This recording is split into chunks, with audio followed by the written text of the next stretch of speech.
If you were able to walk into a room, confident that you would be well received, seen, heard, and appreciated by others, and all it took was a few changes in how you navigate your everyday relationships, would you be willing to make those changes?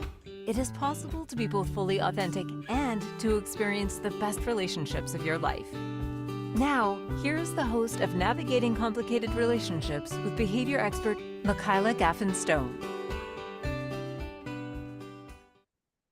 Hello and welcome to Navigating Complicated Relationships.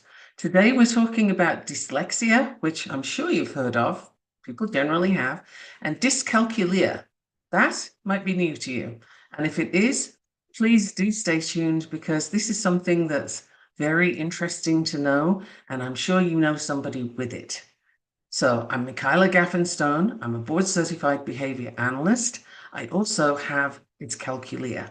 So I'm going to be bringing my stories into this to illustrate for you what this looks like. I'm not a doctor. I don't play one on TV. I am not diagnosing anybody with this information. I'm giving you an idea of what you're looking at when you meet somebody who has dyslexia or dyscalculia. It's particularly important when they're kids, right? So the question to ask yourself is, does your child try all sorts of behavior tricks to avoid reading or maybe working with numbers? Right around the time when other kids are getting into it and getting on with it, are yours trying to avoid those subjects? Are they, are they sort of avoiding tests? Like, yes, you want to avoid tests, but do they get stomachache? Do they get all kinds of big issues that mean they can't even go to school today? We're going to look at some behaviors for you to notice and pay attention to. Dyslexia and dyscalculia are both considered to be learning disabilities or disorders. However you like to put it, it comes under the big umbrella of neurodivergence, right? The brain isn't quite wired the same as Joe Average, whoever Joe Average is. I haven't met Joe Average yet. Both of these conditions require specific teaching skills for your child to succeed. The regular classroom stuff isn't going to work. The other thing that you need to know for the person with dyslexia or dyscalculia is they really need some compassion, some understanding, and a whole lot of patience, because I can tell you, if it's not there, it's just not there. And for the child in school, they can often be mislabeled as lazy or inattentive. And ADHD is often, it marches along with dyslexia, for example. It doesn't mean that if you have one, you get the other. No, but there is a fairly high rate of coincidence, that they coincide, comorbidity, however you want to put it.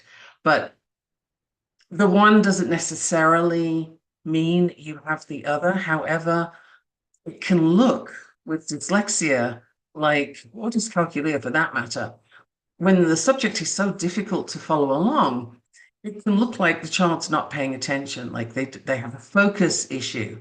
To get where I'm going with this, well, this kid needs medication in order to focus. Well, that's a bit like putting a Band-Aid on your toe when your arm just dropped off. It really isn't going to do anything useful, right? It'll sit there, but it's not very useful. Dyscalculia is understudied, largely unknown. And by the end of this episode, I hope that you are going to know a lot more about it than you're starting with, and that you'll have some tools and tips on how to help your child at home, at school. Hang with me. Let's see what we have in this episode today. So I'm going to start with dyslexia because that's the one most people know. And the person with dyslexia, their intelligence is not affected by dyslexia, right? The person can have normal intelligence, superior intelligence. There can be other conditions that lower the intelligence. It's not a factor. The two things don't go together. What's affected is the part of the brain that's responsible for processing reading and, to a degree, language. Now, dyslexia tends to run in families, and it has been linked to certain genes that are responsible for processing reading and language, but it's not automatically genetic.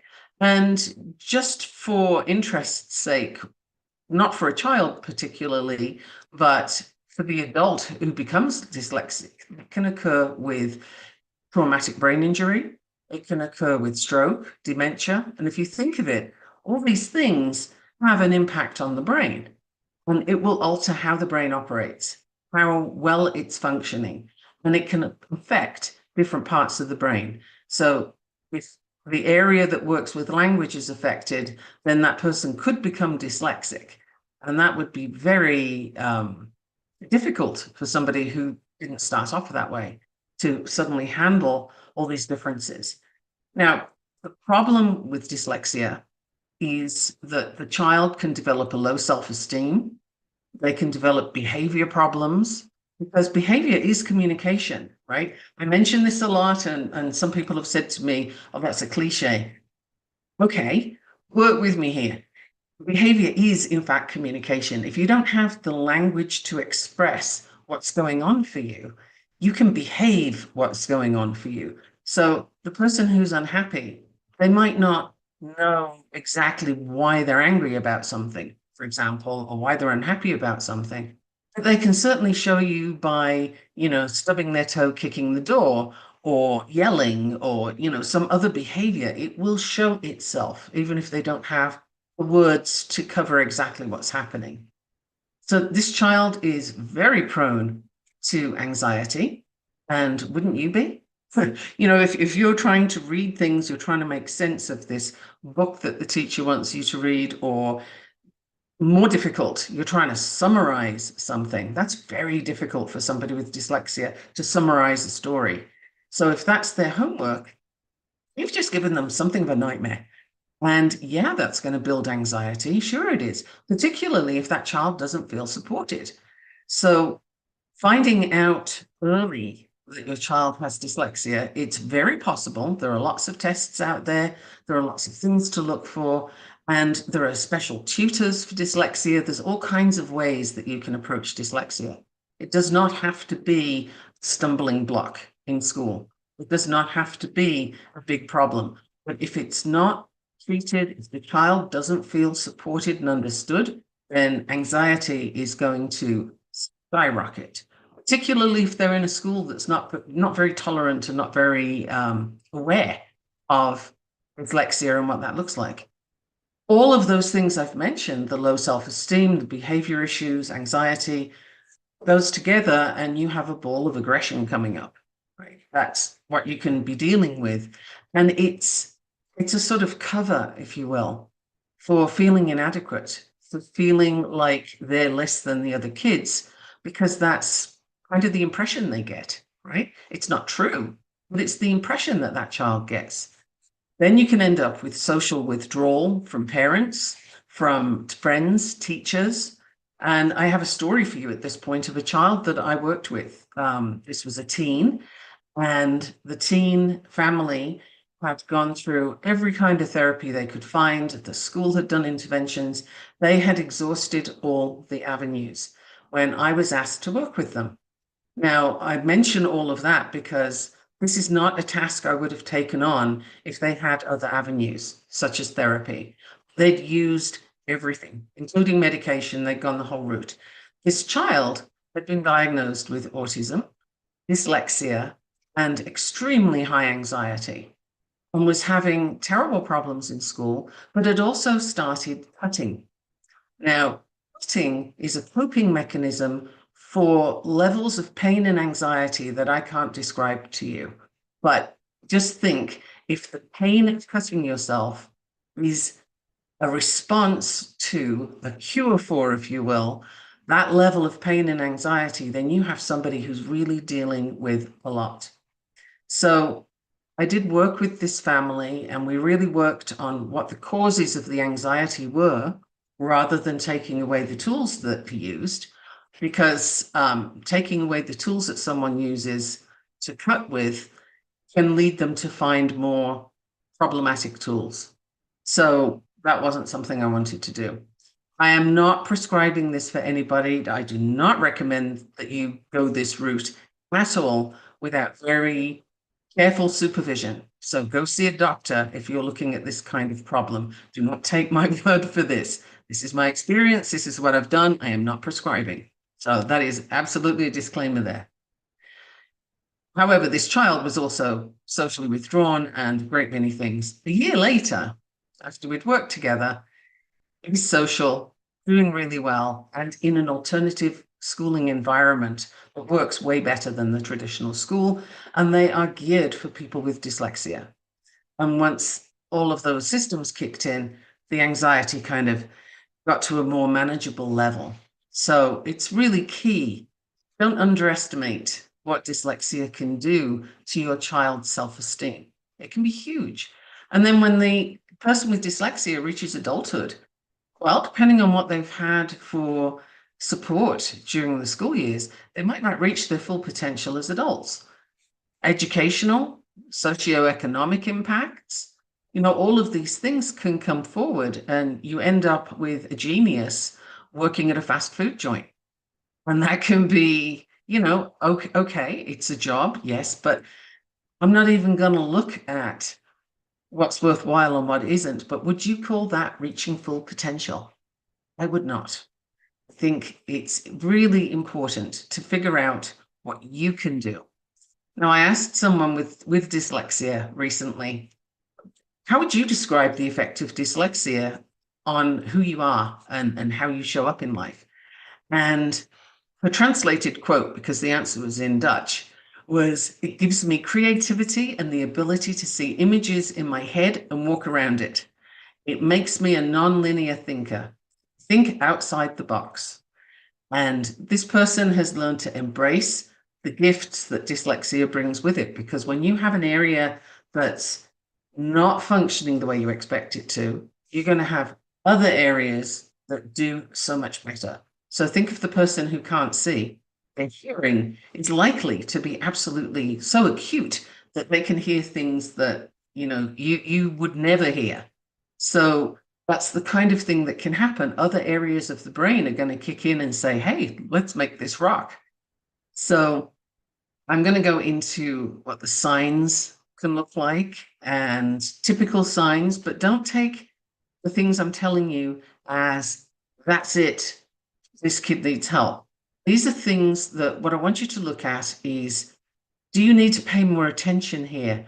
Is there some tests that you want to do? There are tests you can do at home for dyslexia. Do you want to just look into that? Let's not pathologize a child having different rates of learning. Some kids are going to be a little slower to pick up than others, and that's perfectly fine. They'll get there in the end. But a child who's endlessly struggling, who feels probably physical pain when they try and do this stuff, that's the child that you really need to look at and say, what are we doing here and how can I help? What are the signs and symptoms of a child with dyslexia? So I'm going to get into that after the break, and that's coming up in just a couple of minutes.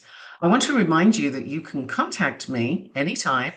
I'm on Facebook, I'm on LinkedIn and Instagram, pretty much in that order of difference. You can message me and I will respond. Just look up Michaela Gaffen Stone and there I am. Or you can email me at mickey@gaffenstone.com, MIKKI@gaffenstone.com. My website is still available and I'm rebranding, and that's going to change soon. But I also have a parenting package available called Parenting Reimagined. And that's coaching from a different perspective. And this can include things like working with a child with dyslexia and dyscalculia. I'm not a tutor. I'm going to help you figure out what you need and how to get that, where to get that, what that looks like, where your areas of control are. And I think all of those things are so important to know. So the break is coming up. Don't go away. We're going to get into signs of what dyslexia looks like. And after that, we'll get into dyscalculia. So hang in there with me. You're here on the Inspired Choices Network, listening to Michaela Gaffen Stone on navigating complicated relationships. See you in a minute. What if your relationships could be a source of delight instead of a source of struggle? In a world where human interactions are anything but straightforward, tuning in to Navigating Complicated Relationships with behavior expert Michaela Gaffen will offer you insights, tools, and a whole new level of understanding for you to use right now. Listen for Navigating Complicated Relationships with Michaela Gaffen Wednesdays at 12 p.m. Eastern, 11 a.m. Central, 10 a.m. Mountain, 9 a.m. Pacific on InspiredChoicesNetwork.com.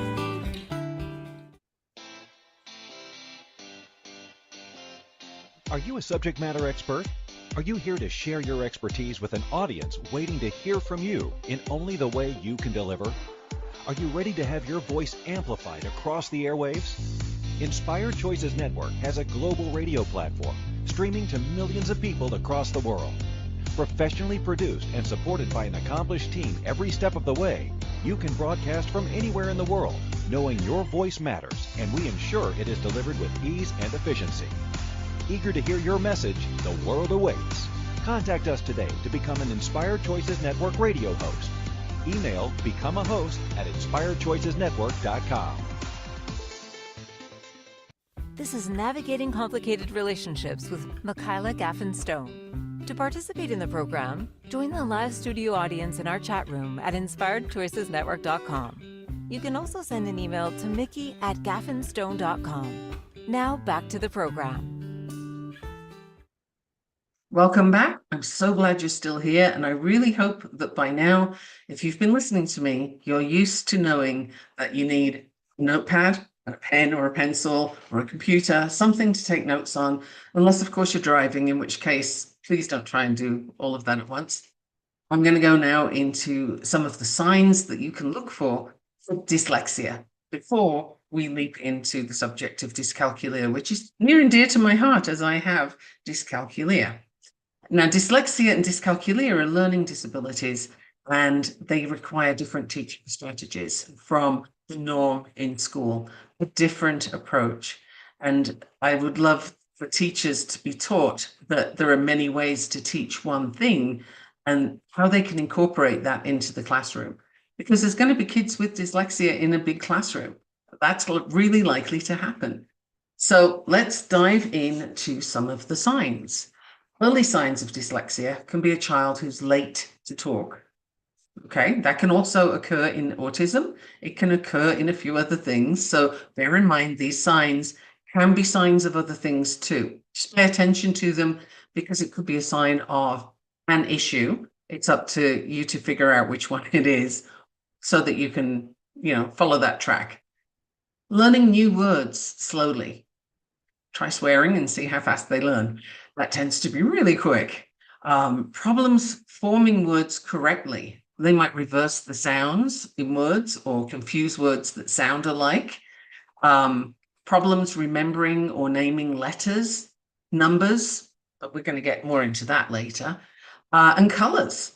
I knew one child who everything he looked at was yellow. It was all yellow. Now, we were never sure, was he just like not wanting to do the activity, or was this actually he didn't know, so everything was yellow? This is the kind of thing where you can look at that and say, how long is this child keeping this behavior up? Do they ever progress from that? If they don't, you might want to investigate what that means. Learning nursery rhymes or playing rhyming games can be very difficult for this child because it just doesn't follow a pattern that they recognize. So remember, though, that when one part of the brain is less functional, another part will step up. So is this child particularly creative? That's very likely to show up. And for the school-age child, they're likely to read below the expected age, right?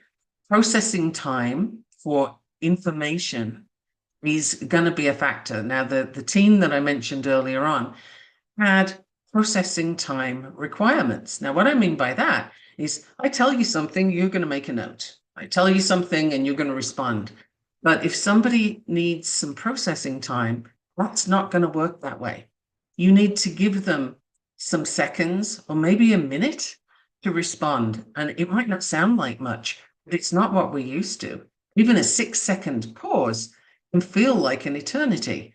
And if you've got somebody around you who doesn't like silence, then it's very difficult for the person with dyslexia to get the processing time that they need, and that's going to be stressful. Now, there can also be signs of difficulty in finding the right word or forming answers to questions. Now, everybody has difficulty finding the right word at some time. So again, please don't pathologize something that's not a big deal. But if this is a common event, if this happens all the time, or they consistently use the words incorrectly, it's something to look at. Then another thing that can show up is problem with recall of sequences. So if you're building sentences, if you're at that stage, that can be difficult for them to know, because it just doesn't, if you're looking at a sentence, it can look right. But if you have dyslexia, there is no looking right. It just, it's just there. So the person with dyslexia might not see, if they're reading, or hear, if you're talking to them, the similarities and differences in letters and words. Now that's like P&B, or, there's all kinds of tests for this, and you can look online to see specifically the differences in letters and words and follow through with that for yourself. And if you are going to test your child, it'd be kind of fun to test yourself too, if you can find one for older people, just to see, not if you have dyslexia so much, but how many answers do you get incorrectly, even though you don't have dyslexia? Again, I want to really tread that line of let's not pathologize where it doesn't need to be. Right? It doesn't need to be a problem if it's not a problem. Sounding out the pronunciation of a new word can be very challenging for somebody with dyslexia, and obviously difficulty in spelling. That can be quite the nightmare. And they take a very long time to read or write something. So, homework is going to take extra long if they have to write. This may be different using a computer, but it very much depends on, there are different colored screens you can use to help with that. But there are ways to speed that up, but typically avoiding reading tests because it takes forever can be a feature. Teens and adults, the way that this can show up is difficulty in reading, including reading out loud. Reading is a slow, labor-intensive process that nobody particularly enjoys. Spelling remains a problem. Avoiding reading is a sign. It's not the sign, and it doesn't automatically mean dyslexia, but it's a sign. It's something to look at. And mispronouncing words and names. Now, my stepdad was famous for this, and he did have dyslexia, but he would refer to prostate as prostrate, for example. How many people do that? Many. And he could never remember people's names. So everybody, male or female, were called Lovey. Hello, Lovey. How you doing, Lovey? This was his way of getting around the dyslexia. And if he needed something reading, he would hand it to my mom and just say, here, read that, tell me what it says. And that was his way of dealing with it. Summarizing a story, as I mentioned earlier, can be a big problem. It's hard to get all the pieces in there. Learning new languages can be really hard. Well, you can imagine that, right? You've got the different grammar rules. You've got sometimes different alphabets, like just new languages would be very difficult. And those wonderful math word problems where Josie goes to the store and buys 50 oranges and 10 bananas and, yada, yada. The math word problems. I've never really understood why they do those, but I do have dyscalculia. This can also be a problem for somebody with dyslexia. So there are similarities and some significant differences between having dyslexia and what ADHD looks like. Now, I read up on dyslexia before coming to do this show today, and I read some sources that said dyslexia can lead to ADHD, and I saw many more sources that said, no, it doesn't. So I'm going to say that there is a correlation, not a causation, meaning they are side by side sometimes, but the one doesn't cause the other. So that's important to know. They're separate. They're not part of the same thing. People with dyslexia are often really good at problem solving. I am about to give you a whole bunch of things that they're good at. So pay attention to this too, because these are things you can foster and develop and really help and acknowledge, right? Problem solving, awesome. Creative, very observant, high levels of empathy. And you know what high levels of empathy means? It means they're very sensitive and they're very aware. So if somebody's giving them a hard time and thinks they don't notice because they're not smart, yeah, they notice. Yeah, they get it big time. Those high levels of empathy can be as much a burden as a blessing. Big picture thinkers, really good at that. Think of Richard Branson, who is dyslexic. Now, that guy, he's got three-dimensional thinking, big picture thinking, great at making connections, strong narrative reasoning. All of that describes Richard Branson. And all of that are elements of success people with dyslexia can have. Puzzle solving, really strong visual memory, brilliant spatial reasoning. And I mentioned earlier, great at connecting with others, because you're going to really focus on your verbal communication and on your non-verbal communication, your body language, because you don't have the written form to play with, right? So that's something that somebody with dyslexia is likely to really be very good at. I have a few more famous people with dyslexia.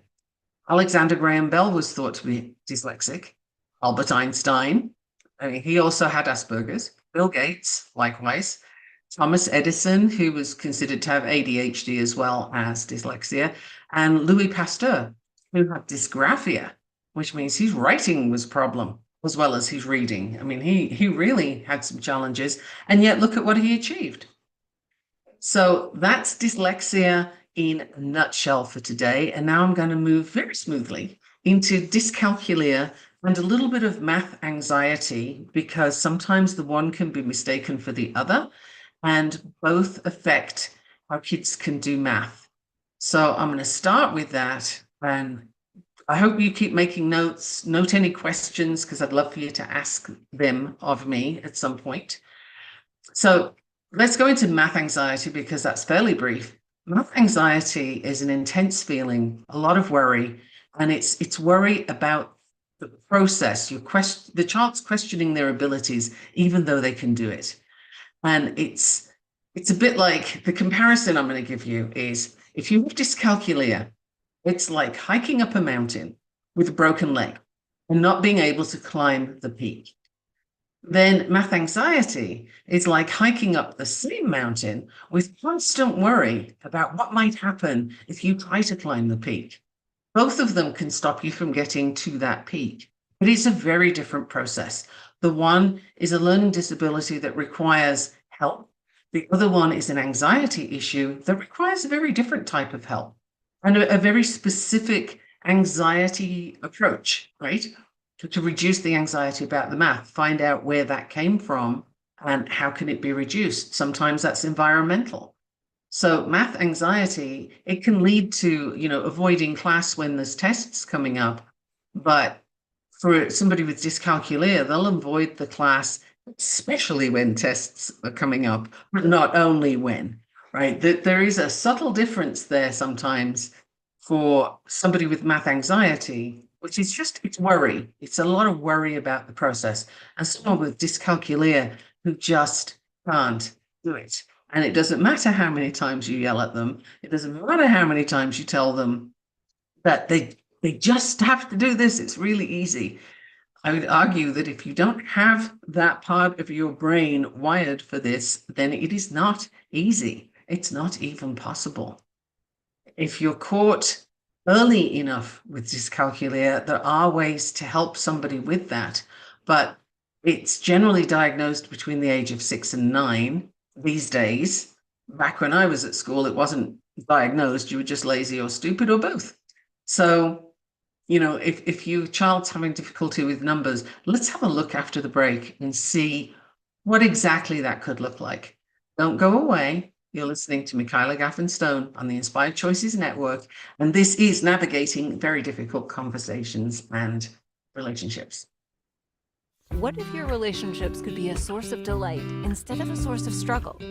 In a world where human interactions are anything but straightforward, tuning in to Navigating Complicated Relationships with behavior expert Michaela Gaffen will offer you insights, tools, and a whole new level of understanding for you to use right now. Listen for Navigating Complicated Relationships with Michaela Gaffen Wednesdays at 12 p.m. Eastern, 11 a.m. Central, 10 a.m. Mountain, 9 a.m. Pacific on InspiredChoicesNetwork.com.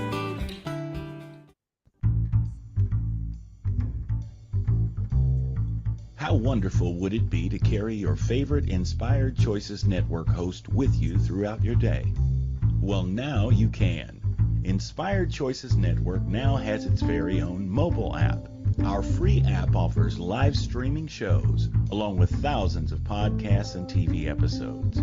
Our shows cover a wide variety of topics. Whether you're waking up with us, carrying us through the day, and taking us to bed with you, we're always here for you to enjoy. We're easy to find. Just search for Inspired Choices Network in the Apple App Store or Google Play Store. This is Navigating Complicated Relationships with Michaela Gaffen. To participate in the program, join the live studio audience in our chat room at InspiredChoicesNetwork.com. You can also send an email to mickey@gaffenstone.com. Now back to the program. Welcome back. I'm so glad you're here listening to me, Michaela Gaffen, and we're talking about dyslexia and dyscalculia today. Most of you will have heard of dyslexia, and some of you may have it. Dyscalculia, most of you probably haven't heard of it, and some of you may have it. So this is something, if math has always been an absolute nightmare for you, and it doesn't matter, you just can't do it. It doesn't matter who teaches you or how or why, it's not there, then this might be something you want to investigate. Now, I did my degrees, I have 4 of them. I did my degrees later in life. I didn't do them straight after school. That wasn't an option for me. But when I went to school to do my degrees, I, of course, had to have math. That was one of the subjects that you can't avoid. So I opted for statistics because that was the most likely thing that I could get through with my dyscalculia. And I had a brilliant statistics teacher recommended to me by my husband. Now, the stats teacher, wonderful man, so patient, and just explained to him what my problem was. And he really did his best. And my husband, who is also brilliant at math, the stuff in his head that I have no idea how he figures that out. But the two of them worked tirelessly to get me into a place where I could do the final exam for math. And they prepped me right up to the last moment. I ran in there and did the test and I got it. But if you'd asked me half an hour later, I couldn't have done it again. I could just hang on to the formulas long enough to get through. And only with the help of 2 brilliant people could I do that. So it really is a mountain to try and climb with a broken leg. Yeah. It feels that way. It really does.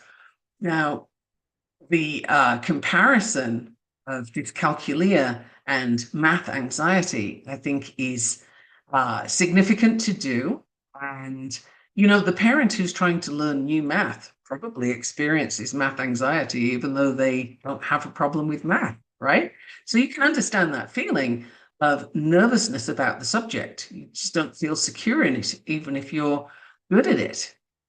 But dyscalculia is a whole other ball game, and it's not just dyslexia with numbers. I used to call it that so that people would get some idea of what I was saying, but it's much more than that, because not only is it hard to do math, it's hard to do associated tasks.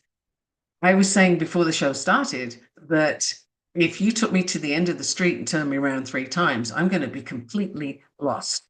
And it sounds funny, but it's actually true.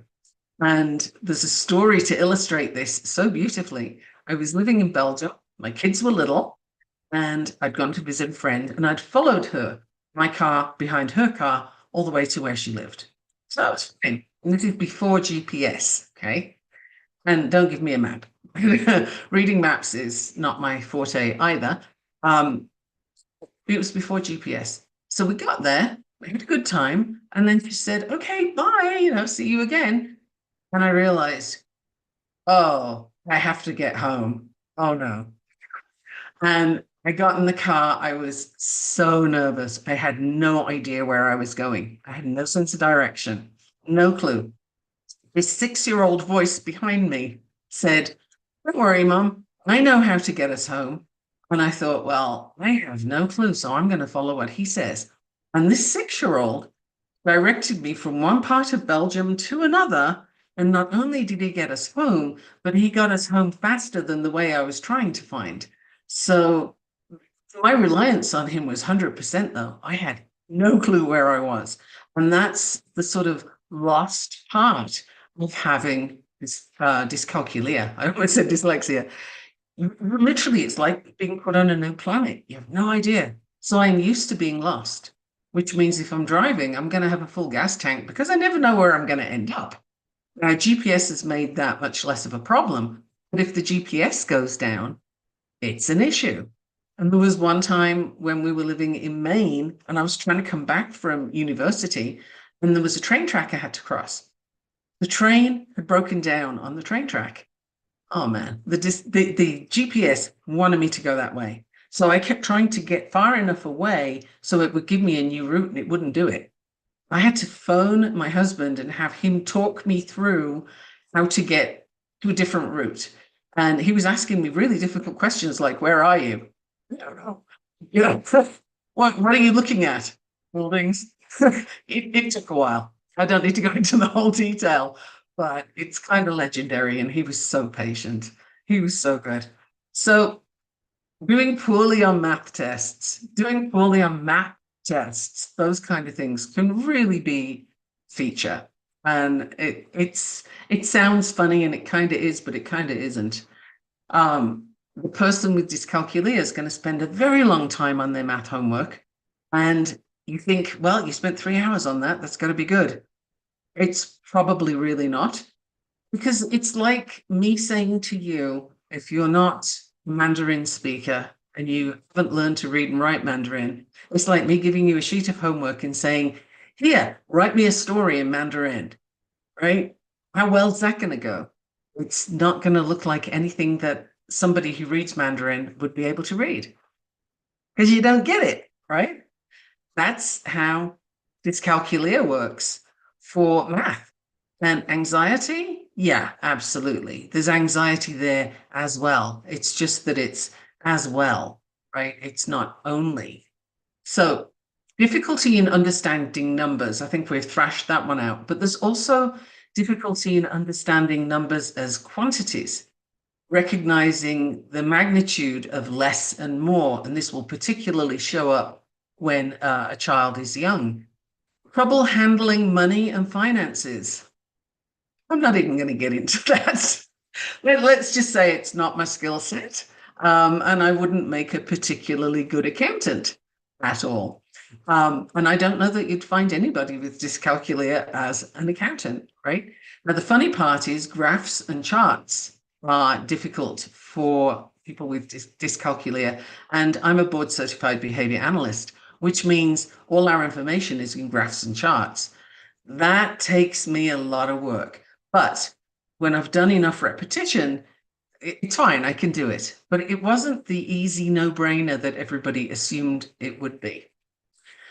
And a big feature that you can notice for kids is delay in learning to count and counting on their fingers and counting on fingers way past the age where you would expect it. Now, this is crucial because if you don't get extra work with this child at this point where they're still counting on their fingers, they're going to miss a lot of foundational math. And if you don't have the concepts, if you don't have the math understanding at that very basic level, then the rest doesn't make sense. You can't build on it. So when you hit high school and you've got things like algebra, I don't know if they still do it, but good Lord, why did anybody invent that thing? You know, algebra and all those other math types that my brain's refusing to acknowledge right now, those you have nothing to work from for those. There's no foundation if you're still counting on your fingers. You can't do algebra on your fingers. Trust me, I've tried. It doesn't work. So this is a sign, you know, if your kid's still doing this, This is a sign that you may want to have a look into whether or not they have dyscalculia. Losing track when counting. Now, could that be ADHD? It could, but it could also be dyscalculia. If you've got these other signs going on, then, I invite you to really have a look at that and see how many features of the things I've said so far are going to show up. How many things there are present that's not really ADHD, but it is dyscalculia. Look for those. Now, I have a list of things that people with dyscalculia are good at, and you'll notice that many of these overlap with dyslexia. And the reason for that is, as I mentioned earlier, when one part of your brain just isn't doing the thing that people expect it to, that you expect it to, other parts will pick up and overcompensate, if you will. I don't know if overcompensate's the best word, but it will certainly show up strongly. So for people with dyscalculia, very good at innovative problem solving, troubleshooting, creative, again, just like somebody with dyslexia is, intuitive, and that would be me. If you've heard my human design episodes, then a lot of intuitive interpretation comes in with human design. And I do that. I don't think about it. It's not an effort. It's just there. It's what I do. Lateral thinking. People who know me kind of know me for my lateral thinking. I'm definitely not a linear, straightforward thinker. People with dyscalculia can be stronger in art, music, which is interesting because music does tend to ally with math. But this might be somebody who is self-taught. Maybe they read music, but maybe they don't. Maybe they can play their instruments even without that. Design, fashion designers and so on. Now, this is interesting. I found that architecture and engineering also came up as things that people with dyscalculia can be really good at. Now, I don't know about you, but I always thought there was a lot of math in those. So I'm kind of curious about how that works. And I don't have an answer for you on that. So if that's a question for you as well, let me know and maybe I can investigate that. If it's not a question for you, then maybe I won't. So let me know. I like to be guided by what people are interested in so that these podcast episodes can be relevant. So help me make it relevant by letting me know what you're interested in. That would be really useful. The person with dyscalculia is also really good at seeing the big picture and strategic thinking, and definitely a holistic approach. Now, I don't know, but if you've been following my podcast so far and you've heard that I bring human design and behavior change science together and use them as a continuum, then I would call that a holistic approach. And there's a lot of strategic thinking there because human design, when you're looking, and I'll go into this a little bit more after the break, but when you're using human design and you're looking at where your strengths are and how to maximize them and so on, you can cut a lot of time out of a coaching journey. For example, if you're here and you want to get, you're at point A, but you'd like to get to F, well, you can spend an awful lot of time on ABC while you figure out what that looks like. With human design, that's figured out really quickly. And you can get onto the rest of the journey, bringing in behavior change science to tweak what you're doing that you don't want to keep doing. So that's how I use it. And that's definitely a bigger picture. It's strategic thinking and it's a holistic approach. So again, somebody with dyscalculia is going to need a lot of support. They're going to need understanding and they're going to need to not hear how stupid they are. Because I assure you, if you keep being laughed at every time you make a colossal mess up with your math, it makes you want to not do it. And it makes you find ways to avoid doing one thing. So that keeps a person limited. I think you can see that it would, right? So we have yet another break coming up. Holy smokes, I don't know where the time is going. And I'd like you to stay with me If you have any questions, jump into chat and ask them or message them to me. I'm very responsive to that. And I will see you in just a minute for a sort of wrap up of dyslexia and dyscalculia. What if your relationships could be a source of delight instead of a source of struggle? In a world where human interactions are anything but straightforward, tuning in to Navigating Complicated Relationships with behavior expert Michaela Gaffen will offer you insights, tools, and a whole new level of understanding for you to use right now. Listen for Navigating Complicated Relationships with Michaela Gaffen Wednesdays at 12 p.m. Eastern, 11 a.m. Central, 10 a.m. Mountain, 9 a.m. Pacific on InspiredChoicesNetwork.com. This is Navigating Complicated Relationships with Michaela Gaffen. To participate in the program, join the live studio audience in our chat room at InspiredChoicesNetwork.com. You can also send an email to mickey@gaffenstone.com. Now back to the program.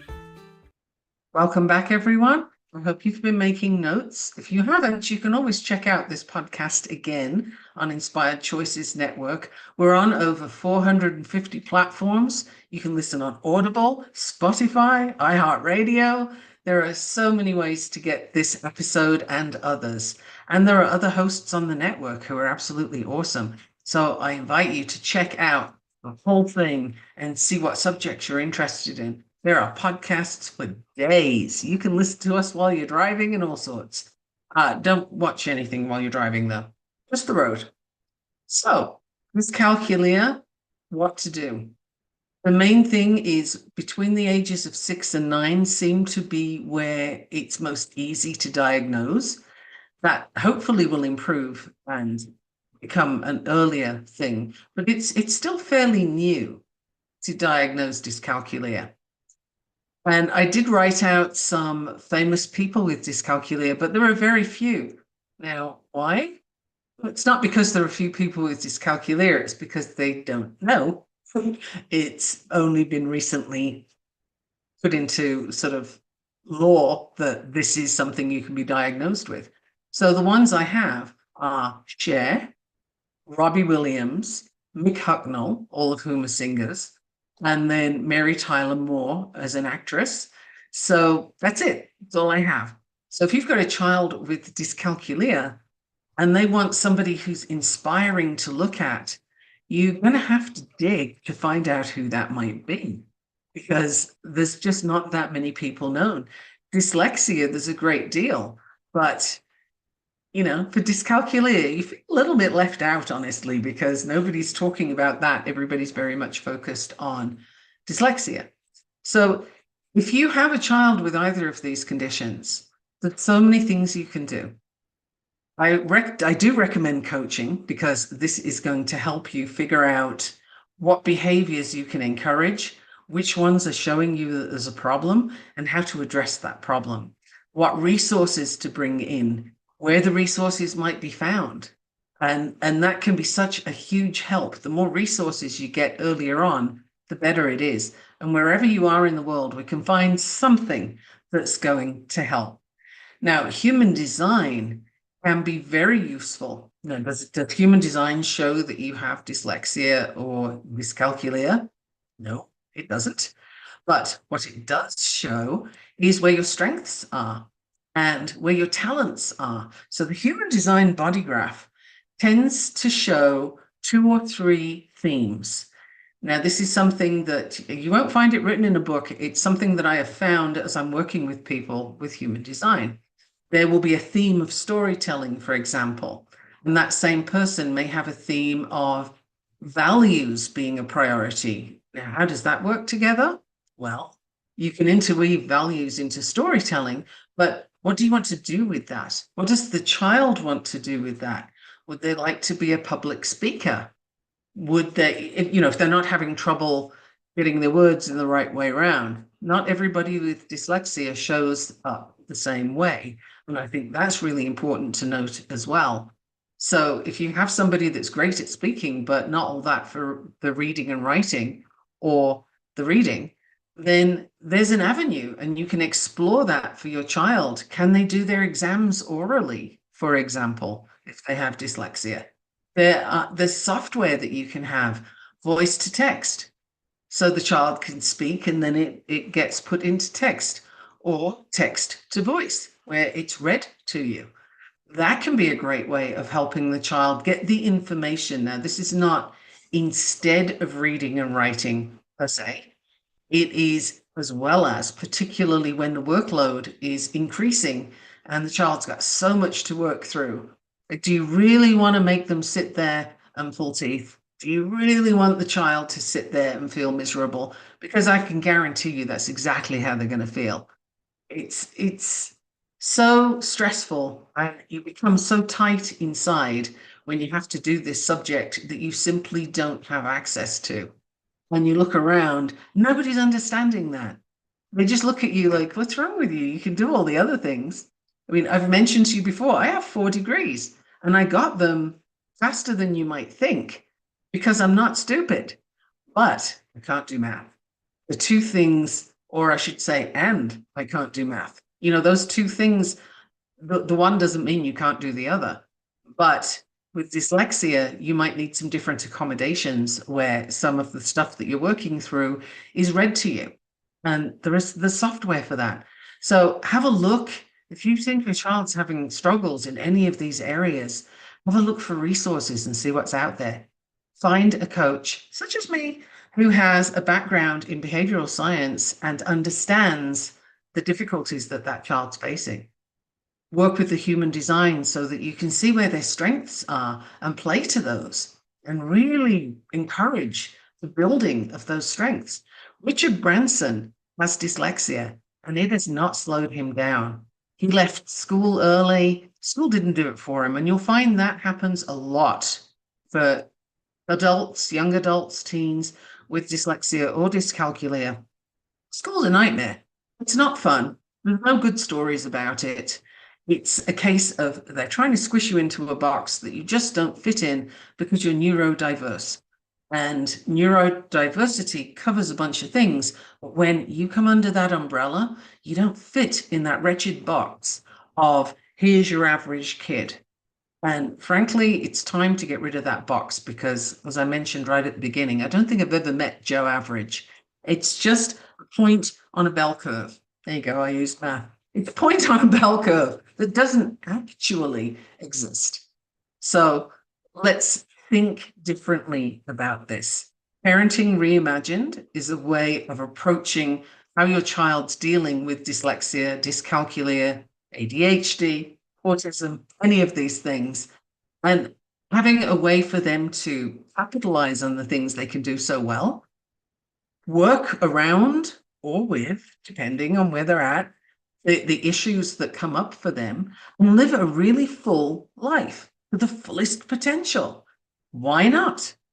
I've mentioned before, it's a Brené Brown quote, and I love it.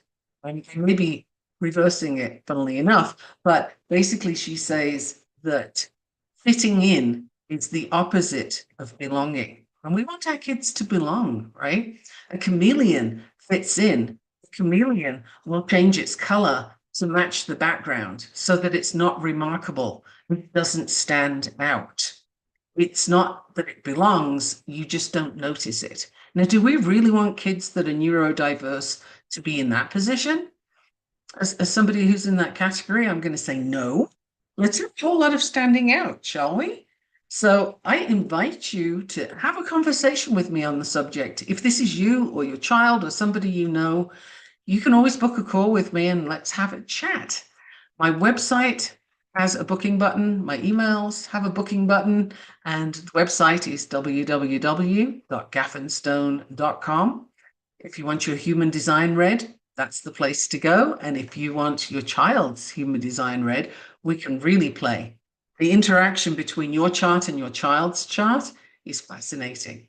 How can we all be really successful with this? That's what I invite you to think about. And I invite you to contact me and let's set up a call and see what we can do. We can at least come up with a strategy for you to move on with, even if you're not coaching. How good is that, right? I will see you next week. I have an amazing guest next week. Don't go away. This is an author and he is incredible. So I will see you on the other side with my author friend, and I'll be posting about that soon. Thank you for listening to the Navigating Complicated Relationships show. Michaela returns Wednesdays at 12 p.m. Eastern, 11 a.m. Central, 10 a.m. Mountain, 9 a.m. Pacific on InspiredChoicesNetwork.com. Until then, remember every relationship is a journey, and with the right tools, you can create stronger, more fulfilling connections.